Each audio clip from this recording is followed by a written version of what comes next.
remember JR was my favorite character, and hell, now I'll watch Days of My Life with my wife, you know. But I watch a soap opera every week.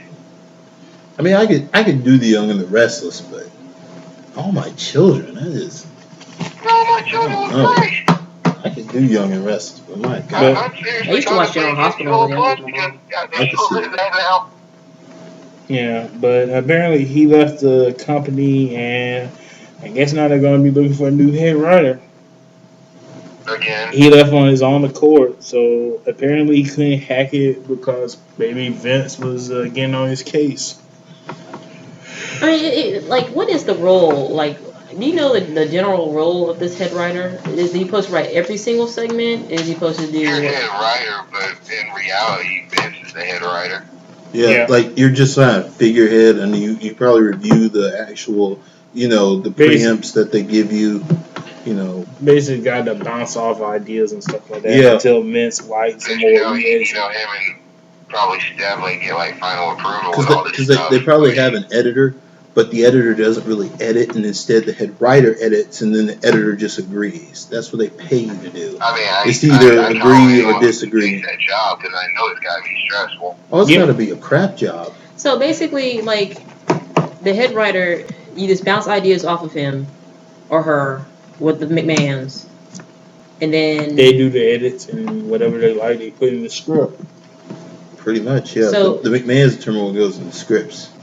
Pretty much, yeah. But I mean, you're the head writer, so you're basically being, determining what goes into your final script before you send it to the McMahons, and they determine what's going into your final script. So the editor, the writer, one of the writers at that table that they sit at, one of the writers, when they pass it along to him, they then wrote their final script. That's their masterpiece they wrote for a segment, all right?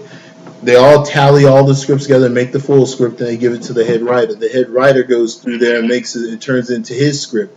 Then, before you know it, the head writer is powerless to stop the McMahons from going through and hacking the script up to the way they feel it should be. Because they apparently know television. Apparently they know story. Yeah. But do they? Yeah, exactly.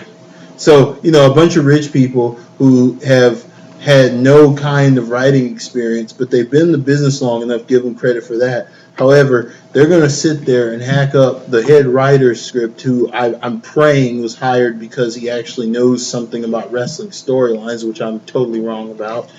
Here's an idea. Stop getting writers from soap operas. You see what I mean? That's exact. It's like by the time I can only imagine what goes on in WWE. At least don't make them head writers. You see, the creative team is going to come up with the concept. They're going to pitch it to the writers. The creative is going to pitch it to the writers. The writers are going to take the creative files. They're going to put them in. They're going to write scripts for the creations, and then it's just going to go through a funnel. You know what I mean? And it's going to go to the McMahons, and the McMahons are going to turn it into something completely different. It's what we in the business, and this is a real term they use in the broadcast business. This is what we call a clusterfuck. Basically, the McMahons are the gatekeepers, and whatever they say goes. Yeah, that's because a certain someone who used to work with Eric Bischoff is no longer calling the shots. As much as crappy as much of a crap job as he's done at times, he did actually do Raw pretty good. I won't mention this gentleman's name because we all know who I'm talking about.